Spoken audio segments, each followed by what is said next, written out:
And the rest is history. Hanggang, Ayun, kaya nagulat ako kasi ano last year yan, parang naririnig ko na yung badong-badong. Sabi ko, sino badong? Sabi manood ka, minsan may nagpasa sa akin ng ano, syempre, ano pa tayo, kumbaga, dilulu pa tayo, gano'n. mm, Syempre, sabi ko, ay, wag niyo akong pasahan ng ganyan. Ano ba yan? Sino ba yung badong-badong na yan? Sino ba yung gano'n? Tapos syempre, nakikiano rin ako, wala naman, sinabi naman ni Brad Ellie yun eh. So, ano ka, pwede ka naman makinig kung ano sinasabi para may malaman ka rin, gano'n-gano'n. mm, So, wala namang masama, pero ang sa akin kasi parang tsismis niya yata, paninira. So, dapat ano, wag ko nang i-try kasi baka mas maguluhan pa ako. mm, Baka yung pananampalataya ko mabago. Pero naisip ko na pag-isip-isip ko, bakit hindi? Why not? Baka meron silang tinatago or something, hindi natin masabi. Ano ba naman yung, mm, ano ba, wala namang masama kung mag-ano ka ng malaman mo yung totoo, di ba? Tsaka, mm. nasa sayo na lang yun kung maniniwala ka o hindi, pakinggan mo. Eh, ako pa naman, eh, sabi nga ni Brad Ellie nun, di ba? Pag tatlong, pag tatlong Narinig tao ko. na yung nag-ano, parang ano bang tawag doon, Brad? Yung sinabi Ah, na, nagsabi opo, ng parang correct po. ano ba yung parang, ano bang tawag doon? Halimbawa, pag tatlong tao na yung ano Gracias. ba tawag doon? Ano bang tawag doon? Yung pag tatlong tao na hindi siya maniniwala pag isa o dalawa lang ang Saksi. nag-confess. Ah, yon. Tapos pag tatlo na, ayun, 'di ba sinususpindi na niya. O sige, suspendido ka muna kasi tatlong tao na yung nagpatunay na ganito, ganon, ganon. Mm. Eh yung sa atin yung nangyayari ngayon, hindi na talaga yun talagang patunay, 'di ba? Yung talagang syempre ikaw ang nakakakilala sa kanila tapos andiyan pa si Sis Myra, 'di ba? Rason, Opo. pinsang buo yun. Pinsang buo po Tapos yun. yeah, napanood ko rin yung live niyo ni ano hindi naman live yung taping na lang yata ninyo nung uncle ni ano, yung tatay ni Sis Myra O na si Uncle dinimanda Philip. ka mo Opo, dinimanda pala. Doon ako na shock. Yun ang sinasabi ni Brad Ellie, 'di ba? Pag ano, walang demandahan din magkakapatid tayo. Mm. Tas mag-anak pa pala ni ano, ni Kuya. Opo. Uncle pa niya. Uncle po niya. 'Di ba? Kadugo niya. Bakit gano'n? Sabi ko, parang ang labo naman yata. Tapos yung lupain pala ng apalit, galing pala yun sa tatay ni ano. Sa kanila, sa mga rason, di ba? Ibig Opo. sabihin, yung kinuha ni Brad Ellie. Hindi po ganun. Ano po, Paano yung na? pong pinagbilan po nun, pinaghulog, galing po doon sa pinagsanlaan ng titulo, ng lupa, ng mga rason. Pero yung pong pera na pinagbilhan ng mga property ng iglesia, pera po ng kapatiran po yun. Talaga po? Hindi Yes. talaga pera galing sa negosyo nila Brad Ellie. No, Kasi no. 'di ba may negosyo si Brad Ellie before, may restaurant siya, 'di ba? Lagi naman pong lugi, lagi naman pong nagsasara. Nasan po yung mga restaurant niya? Ba't po nagsara? Ano, 2015 yun eh. 2015, May 1. Hmm? So, bale, pag mga 10 years after na, yun na, parang nakakaramdam na ako na ano na kasi ako doon sa aral. Opo. Paulit-ulit, tsaka minsan parang, sabi ko, ano ba yan? Sino ba talaga ang pastor dito? Si Brother Rodel? Si Brother Josel? Ibig sabihin, nagpapahaba na lang ba ng oras? Alam mo yung, tapos ano, napansin ko yung kantahan pati. Sabi ko, ano ba to, concert? Sabi ko, concert na yata ito. Tapos, sabi ko, ayan na naman, anong oras kayo lalabas sa kako si kuya? Siyempre, inaano ko yung dati kasi consistent talaga ako dyan eh. Sa ano yung pakikinig, wala akong absent, Brad. Last year na lang. Last year na lang talaga ako nag-absent. Yeah. Tapos yun na, nawawala na ako ng gana. Sabi ko, ano ba yan? Kasi nga, yung pahaba, yung alam mo yung tapos ayaw pa nila pag-aalis ka pa sa Zoom. Kasi sa Zoom lang kami dati. Mhm. Tatanggalin ka. Sabi mo lang, kailangan sasabihin mo pa doon, o CR lang po. Tapos, pagka medyo nawala-wala ka, tatanggalin ka. Siyempre, maiinis ka, di ba? Tapos Kabastusan mag-aano ka po na yun. naman. Di po dumadalo ka, iki-kick out ka. Di ba kabastusan yun? Ay, talaga? Napaka-ano, at saka ang dami talaga nagsasabi ng mga kapatid, ano ba yan? Ang dami nga dyan, mga hindi, wala nakakamera, minsan nakahiga pa, minsan nakikita pa yung mga shorts, yung mga kung ano-ano, tapos hindi nila pinapansin, tapos pinapansin nila yung mga talagang nakatutok, tapos umalis lang sandali. Sabi ko, may paborito ba tong mga ito? Halatang halata eh. Actually po, Yung gano'n, yun ang napansin ko sa kanila, opo, yung mga workers, ewan ko. actually po, totoo po yung observation ninyo.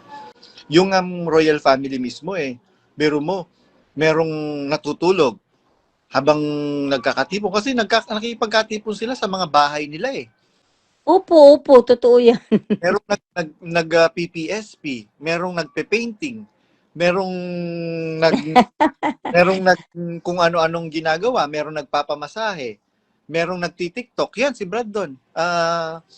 Si Kapulong. Brandon, TikTok yan habang nagkakatipon sa bahay nila. At saka yung mga workers din dito, minsan may nakikita kami na nag-game, ano. Nasa Japan po kasi ako, mag-ano na rito, ano oras sa ba rito? 10:25 yata, o 10:20 ng gabi.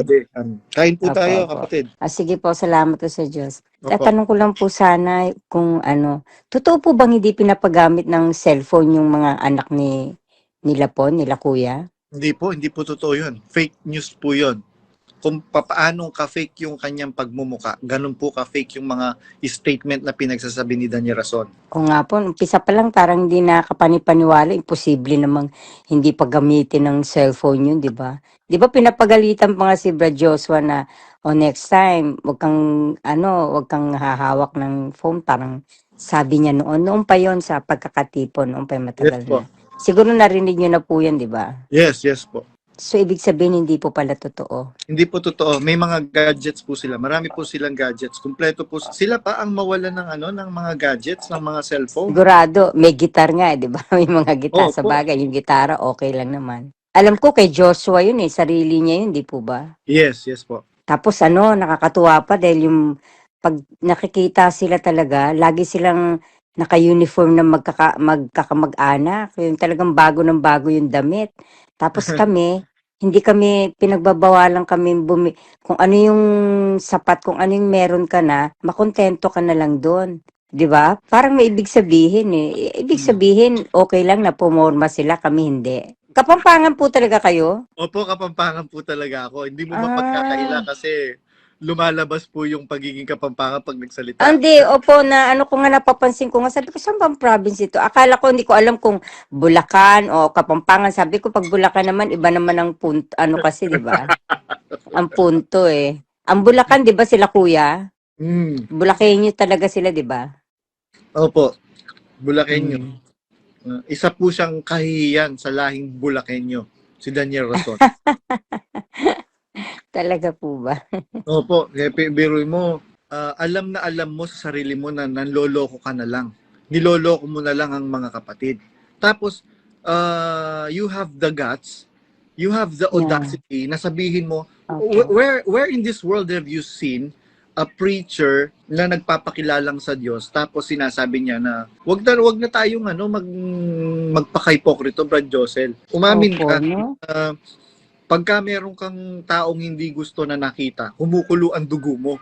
Maling-mali na po Yung ugat ng kapaitan pinuputol ng Kristo. Sabi ng Panginoong Hesukristo, ang sino mang napopuot sa kanyang kapatid ay mamamatay tao at hindi pinananahanan ng buhay. Saka wala naman talagang tinuturo no ganun. Bakit sinasabi nila pag lumabas lang may lumabas lang, sasabihin na agad, iwasan nyo na, anuhin nyo na.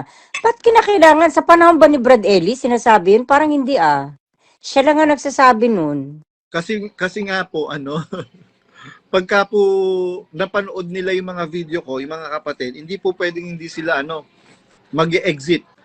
May mga kapatid nga po Siyempre, mas naniniwala sa inyo dahil mas matagal.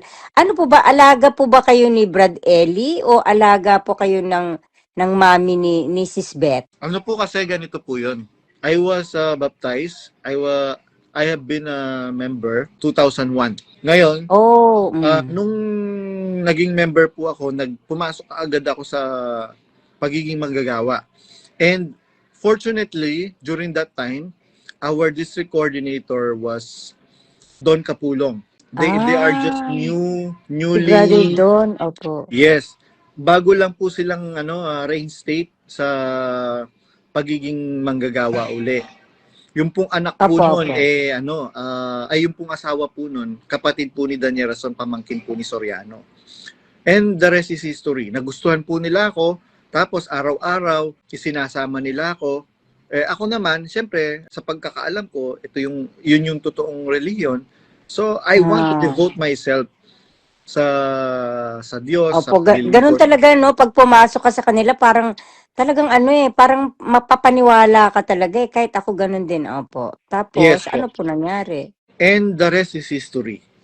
Hanggang, Ayun. Kaya nagulat ako kasi ano last year yan, parang naririnig ko na yung ano, yung badong-badong. Sabi ko, sino badong? Sabi ko, manood ka, minsan may nagpasa sa akin ng ano, syempre, ano pa tayo, kumbaga, dilulo pa tayo, gano'n. Syempre, sabi ko, ay, wag niyo akong pasahan ng ganyan. Ano ba yan? Sino ba yung badong-badong na yan? Sino ba yung gano'n? Tapos syempre, nakikiano rin ako, wala naman, sinabi naman ni Brad Ellie yun eh. So, ano ka, pwede ka naman makinig kung ano sinasabi, para may malaman ka rin, gano'n-gano'n. mm, So, wala namang masama, pero, ang sa akin kasi parang chismis niya yata paninira. So, dapat ano, wag ko nang itry kasi baka mas maguluhan pa ako. mm, Baka yung pananampalataya ko mabago. Pero naisip ko na pag-isip-isip ko, bakit hindi? Why not? Baka meron silang tinatago or something, di natin masabi. Ano ba naman yung, mm, wala namang masama kung mag-ano ka ng malaman mo yung totoo, di ba? Tsaka, mm.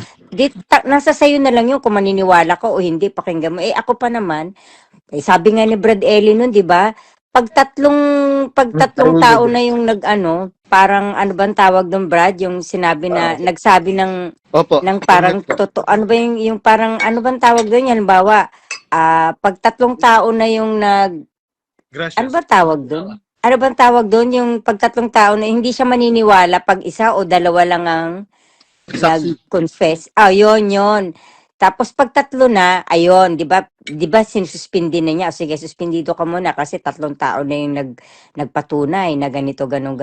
Mm. Yung sa atin, yung nangyayari ngayon, hindi na talaga yun, talagang patunay, 'di ba? Yung talagang, syempre, ikaw ang nakakakilala sa kanila, tapos andyan pa si Sis Myra, 'di ba? Rason, Opo. pinsang buo yun. Pinsang buo po Tapos yun. yeah, napanood ko rin yung live nyo ni ano hindi naman live yung taping na lang yata ninyo nung uncle ni ano, yung tatay ni Sis Myra Oh, na si Uncle dinimanda Philip. ka mo Opo, dinimanda pala. Doon ako na shock. Yun ang sinasabi ni Brad Ellie, 'di ba? Pag ano, walang demandahan din magkakapatid tayo. Mm. Tas mag-anak pa pala ni Kuya. Opo. Uncle pa niya. Uncle po niya. 'Di ba? Kadugo niya. Bakit gano'n? Sabi ko, parang ang labo naman yata. Tapos yung lupain pala ng apalit, galing pala yun sa tatay ni ano.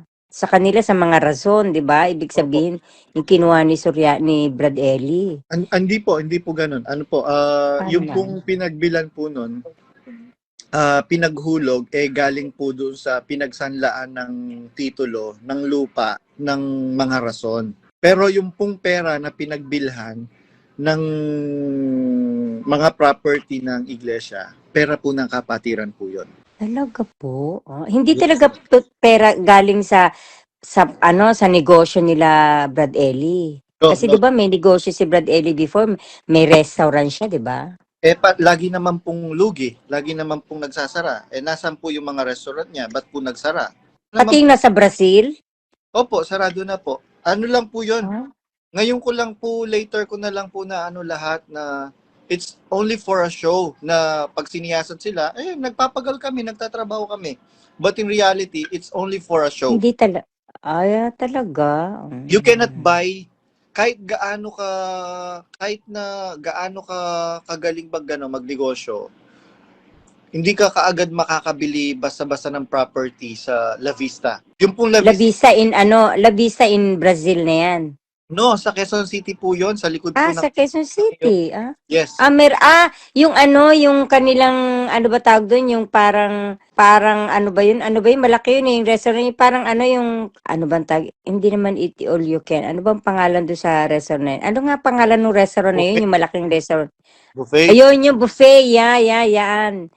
Di ba ang mahal-mahal? Meron pa ba yan? Bukas pa ba yan? Sarado na po yon kasi Sarado na rin. hindi po sila Ah. marunong hindi po sila marunong mag-marketing strategy. Talaga. At saka Brad, nagulat ako dahil ang mahal-mahal na ano ko pa yan last siguro mga 5 years ago, 6 years ago, parang sabi ko, ang mahal naman ng buffet nila na ganito, parang sa isang oras at kalahati at ang isang tao, 5,000 ba, 6,000, something like that. Sabi ko, grabe naman yun. Parang hindi naman kapatid ang kakain doon, 'di ba? Pag ganun, dapat mas mababa dahil kapatid, 'di ba? Tsaka po ang ano po kasi ngayon sa market, kailangan makipagsabayan ka sa market.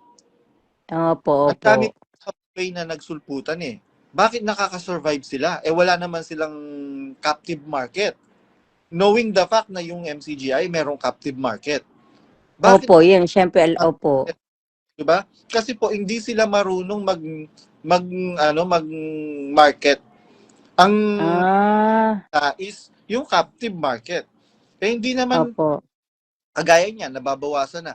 Paunti ng paunti yung captive market nila. Kaya nagsasara Opo. yung mga businesses nila.